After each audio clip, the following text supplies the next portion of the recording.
Hi everyone! Welcome to Algorithm. Ngayong araw ay aaralin natin ang basics of logic formulation. Ano nga ba ang logic formulation? Ang logic formulation is the process of turning real-world problems into a set of instructions that computers can understand. So, by the end of this video, malalaman natin kung paano nga ba nakakatulong ang logic sa paggawa ng algorithm and programs. So before we start, kailangan muna nating malaman kung ano ba ang ating learning outcomes for today's video. So first is to discuss the program logic formulation. Second is to identify and explain each step involved in the programming. Number 3, explain the use of algorithm. Number 4, determine the procedure of pseudocode. Number 5, recognize the use of each flowchart symbol. And lastly, number 6 is to illustrate and design flowcharts. So first, what is a computer program? So nakasulat sa ating presentation, a computer program is a set of instructions written in a programming language that tells a computer what to do. So nakasulat dito sa ating definition na it is written in a programming language that tells a computer what to do. So bago yun, alamin muna natin kung ano ba ang programming language. So, think of it like this guys. Kung tayong mga tao ay nakikipag-usap tayo sa kapwa natin tao sa pamamagitan ng ating lingwahe. Tagalog, English, or kahit ano paman. Dito naman sa ating computer, gumagamit tayo ng programming languages. Ang programming languages is a special language that is used to give instructions to a computer so it can do task. So ano nga ba ang mga example ng ating programming languages? Meron tayong Java, meron tayong Python, C++, C#, at madami pang iba. So, ano ba ang connection ng programming language sa logic formulation? So, ang logic formulation is like making the blueprint of a house, while the programming language naman is the actual construction. So, kung wala tayong logic formulation, ang gagawin nating code or program can be messy or incorrect. While without a programming language, our logic can't be executed by a computer. So, logic formulations guides you to think, while programming language brings it to life. So ano nga ba ang example of a computer program? So meron tayo diyang web browsers. It processes users' commands like typing a website and displays web pages according to program instructions. So halimbawa ng web browsers na maaaring nagamit nyo na ay ang Google Chrome, Brave, Opera, at Firefox.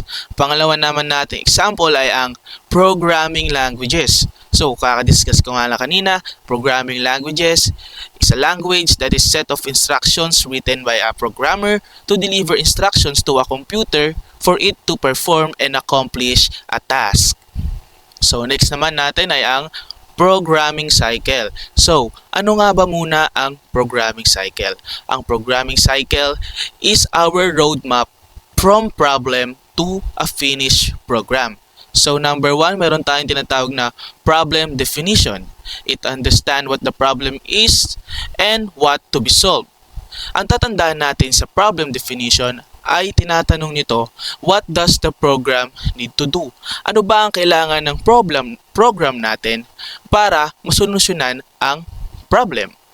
Number 2, problem analysis. Study the problem and find what information is needed and what result is expected. So, sa problem analysis, kailangan muna nating aralin ang problema. Ano ba ang pwede nating gawin para masolusyonan ito? Meron tayong inputs and outputs. Ang outputs ay ang ating expected result. Next naman ay ang algorithm development. Write the step-by-step plan like a recipe to solve the problem. Mamaya didiscuss ko ang algorithm. Next naman ay ang coding and debugging. So, translate the algorithm into a programming language like Python, Java, or C++ tulad ng example natin kanina.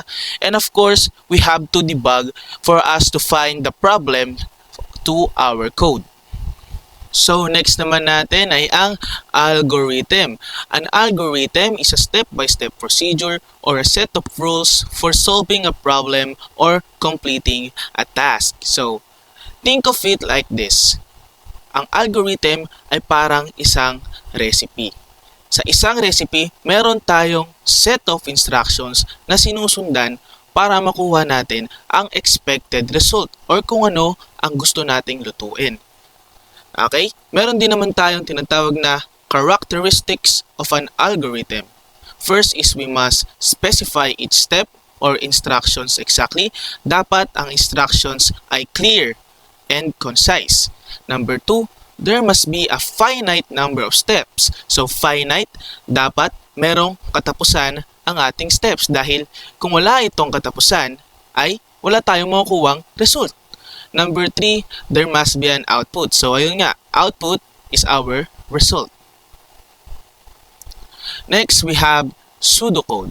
A pseudocode is a way of writing an algorithm in a simple plain language that looks a bit like programming, but it's not a real programming language. It is used to plan a program before actually coding it. So kung napansin nyo, no, nakasulat dito na it looks a bit like programming, but it's not a real programming language. Dahil sabi ko nga kanina, ang programming languages ay a special language na nagko-command sa ating computer. Ang pseudocode kasi ay siya lang ang ating plano. Ginagamit natin ang pseudocode to plan our real code. So, meron akong example dito.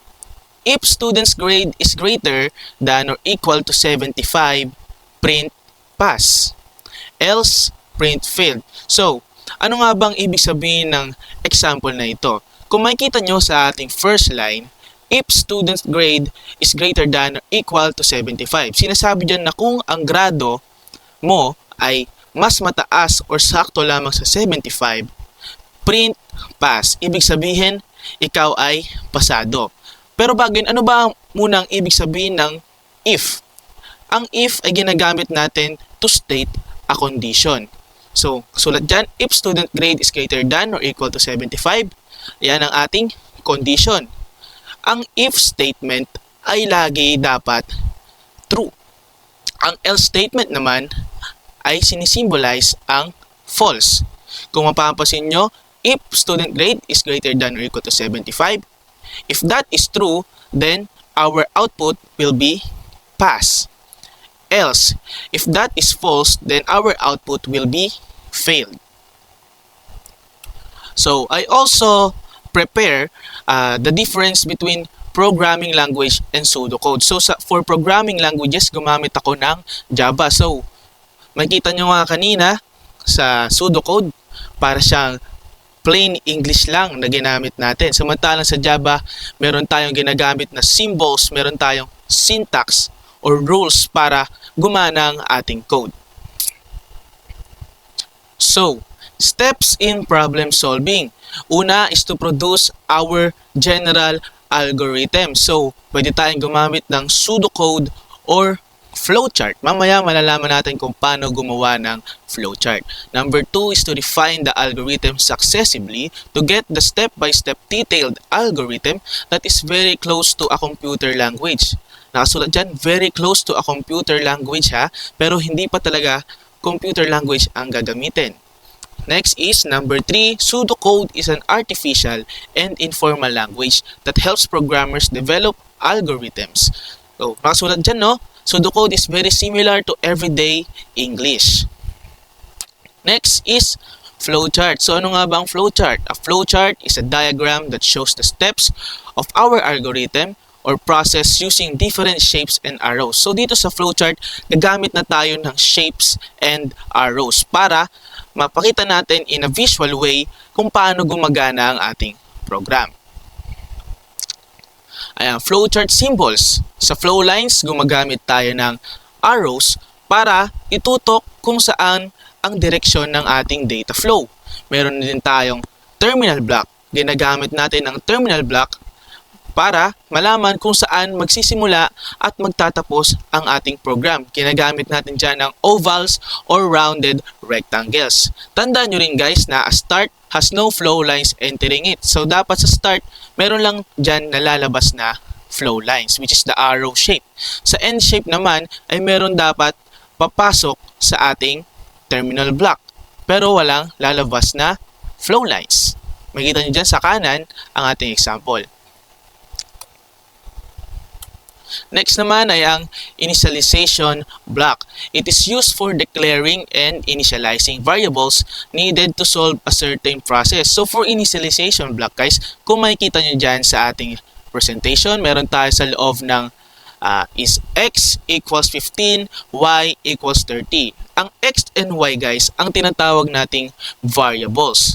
Dahil sabi nga dyan, it is used for initializing variables. X and y is an example of variables, while 15 and 30 is the value of our variable. So dyan, x equals 15, which means the value of our x is 15, while the y equals 30, which means the value of our y is 30.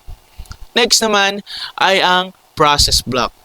The rectangle or the process block indicates the calculations, openings, and closing files, and so forth. Kung makikita nyo sa example natin, meron tayo dyan sa loob ng rectangle box na x equals y plus z, a equals 18, b equals a minus 2.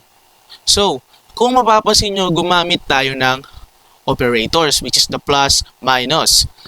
Dahil, sabi nga dyan kanina, ang processing block is used for calculations. So mamaya, gagawa tayo ng isang buong flowchart kung saan mapapakita natin ang paggamit niyang dalawang blocks na yan. Next naman is the input and output block. The parallelogram or the input-output block indicates the input to and output operations. So gagamitin natin ang parallelogram para mapakita natin ang input and output or result of our program. So meron din tayong condition or decision block. The diamond indicates a decision. One exit is the action when the resultant is true, and the other exit is the action when the resultant is false. So for condition block, gumagamit tayo ng diamond shape. Sa loob ng diamond shape, doon natin ilalagay ang ating condition. So katulad ng halimbawa natin kanina, no, sa ating pseudocode. If grade is greater than 75, if grade is greater than or equal to 75, print pass, else print failed. So, kung true ang ating program, kung ang grade mo ay greater than or equal to 75, ikaw ay ang program natin ay dediretso sa true. While kung hindi naman na-meet ng ating grade ang requirements, which is the 75, tayo ay mapupunta sa false. Okay, mamaya mas ma-explain natin to ng maayos dahil gagawa tayo ng sarili nating program. So, flowchart symbols. Meron pa rin tayong on-page connector. Sa on-page connector, gumagamit tayo ng circle shape. Ang tatandaan natin sa on-page connector ay it is a connection of 2 points on the same page. So, sa isang page lang natin ginagamit ang on-page connector. Meron din tayong off-page connector, a pentagon shape symbol used when the flow continues to another page. So gagamitan lang natin ang off-page connector kapag ang ating flowchart ay umabot na sa dalawang page. Kung meron tayong i-connect na hindi kasi sa first page, na idadala natin sa second page. Alright, so meron tayong example ng flowchart dito. Meron akong ni-ready na problem na gagawin nating flowchart mismo. So, instruction natin, create a flowchart that displays your total money after receiving an extra 200 pesos. The algorithm should have a variable that is initialized to your current money. So, intindihin muna natin ang ating problem. Ang sabi dito, gagawa tayo ng flowchart na i-display niya or ang lalabas dapat sa output ay ang pera natin kapag binigyan tayo ng 200 pesos. Pag binigyan tayo ng additional 200 pesos, the algorithm should have a variable that is initialized to your current money. So, gagamit tayo ng initialization block para mapakita natin kung ano ang value ng ating pera or kung magkano ang ating pera bago tayo binigyan ng 200 pesos. So, simulan natin. Meron tayong, syempre, umpisa, gagamitin natin ang terminal block to use the start. Sisimula na ating program. Next is the initialization block. Dahil sabi nga sa instruction, the algorithm should have a variable that is initialized to your current money. So, kunwari meron na tayong 150 pesos bago tayo bigyan ng 200 pesos. So, nasa loob ng ating initialization block is money equals 150. Next naman is gagamitin natin ang process block or our rectangle shape. Tulad nga kanina sa ating process block, doon tayo nagka-calculate. So, kinalculate na natin dito. Money equals money plus 20. So, kita nyo, dalawang beses natin ginamit ang variable na money. Explain ko sa inyo. Money equals money plus 200. Our money variable is equals to money variable plus 200. Ano ba ang value ng money natin kanina? Nakasulat yan sa initialization block is 150. So, kung babasahin natin ito, money equals 150 plus 200. Bakit plus 200? Dahil sabi sa instruction natin, we must display our total money after receiving an extra 200 pesos. So, next dito sa flowchart natin ay ang output block. Display money. Bakit display money? Dahil, sabi nga, displays your total money. So, kung ano man ang sagot diyan sa ating flowchart, money equals money plus 200, ay ang lalabas sa program natin ay ang expected result or the output. So, kung kakalkulahin natin to sa utak natin, 150 plus 200 is equals to 350. And then, that's how our program will end. Right, so next naman natin ay ang additional rules for our decision box. So it should be noted that what you place inside the diamond box or our condition box is either results to true or false. So kung makikita nyo yan sa example natin dito sa kanan, x greater than 50, ang dapat lamang nasagot sa ating condition ay kung tama man ito or mali is either true or false or yes or no. X greater than 50. Ang value ba ng ating x ay mas mataas sa 50? Oo o hindi. Next naman, na condition ay hindi dapat tayo maglalagay ng pa-essay form sa loob ng ating condition box. Lagi nating tandaan na dapat mathematical form lagi ang paglagay natin. Kung makita nyo, sa una, di ba? X greater than 50, which is correct. Sa pangalawa naman is variable x greater than 50. Basta tandaan nyo lang lagi, ang ating paglagay ng condition sa ating condition block ay pa-mathematical form. Next naman ay meron din tayong tinatawag na single alternative selection structure. It is a decision-making structure in programming where an action is performed only if a condition is true. If the condition is false, the program just skips it and continues. So sabi dyan, no, it is an action is performed only if a condition is true. So, meron lang tayong isang result kapag ang ating condition ay tama lamang. Kapag ang ating condition ay mali or false, ang ating program ay magko-continue or mag-e-end na. So, makikita nyo dito sa ating example, x greater than 50. If it's true, then meron tayong output. If it's false, then i-skip ng program. Diretso tayo sa end program. Alright? Next naman, ay meron din tayong dual alternative selection structure. Ito rin yung nasa example natin kanina. It performs two different things when the condition is true or false. So, kung sa single alternative selection structure, ang true lang ang ating binibigyan ng result. Dito naman sa dual alternative selection structure, ay magpe-perform tayo ng dalawang action. True or false. Kung ang example natin kanina sa pseudocode, di ba? If grade is greater than or equal to 75, print pass, print failed. So, ito ang magiging itsura nun kapag ginawa natin siyang flowchart. So, gumamit tayo ng condition block, nakalagay sa ating condition block, variable grade greater than equal to 75. If it's true, then we will print the pass. Then, if it's false, then it will print failed. After that, our program will end. Meron din tayong tinatawag na multiple decision boxes. It means you use more than one decision symbol to handle different conditions. So dito sa multiple decision boxes, gumagamit tayo ng maraming diamond shape or condition block.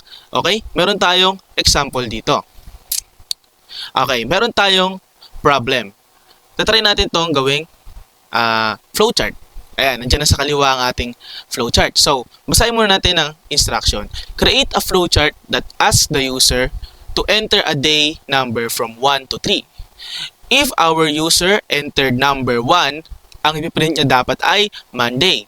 Kung ang user naman natin na in-enter ang number 2, ang print dapat ay Tuesday. If number 3 naman, Wednesday. Otherwise, print invalid day. Ibig sabihin, kung may nilagay siyang number na hindi kabilang sa 1 to 3, ang lalabas na output natin ay invalid day. So, tingnan natin, analyze natin ating flowchart. Nagsimula tayo sa terminal block or our start.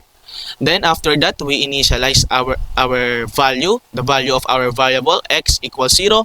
Then, after that, we use the input block. And nakasulat dyan, input x kasi nga sabi, ask the user to enter a day number from 1 to 3. Dyan nilalagay ng user natin ang kanilang sagot. Ayan na, meron na tayo condition block. Kung mapapansin nyo, meron tayong ginamit na tatlong condition block. Sa unang condition block nakalagay x equals 1. Ibig sabihin, kung ang in-input ng ating user ay number 1, magpo-proceed tayo sa true condition which is yes or no. Ang yes means true. So, if x equals 1, then print Monday. Kung hindi naman number 1 ang input ng ating user, magpo-proceed ito sa next condition. Is it x equals 2? Number 2 ba ang input ng ating user? If yes, then print Tuesday and then end the program. If no naman, kung hindi naman 1 and 2 ang in-input ng ating user, magpo-proceed ito sa x equals 3. Kung number 3 ba ang in-input ng ating user? If yes, then our program will print Wednesday and end the program after that. Pero, kung ang ating user ay nag-input ng number na hindi kabilang sa number 1, 2, and 3, halimbawa nilagay siya ng 4 or 5 or 6, ang lalabas na result sa ating program ay invalid day. Dahil sabi nga sa ating instruction, create a flowchart that asks the user to enter number from 1 to 3. So dapat, ang i-enter niya lang ay numbers from 1 to 3.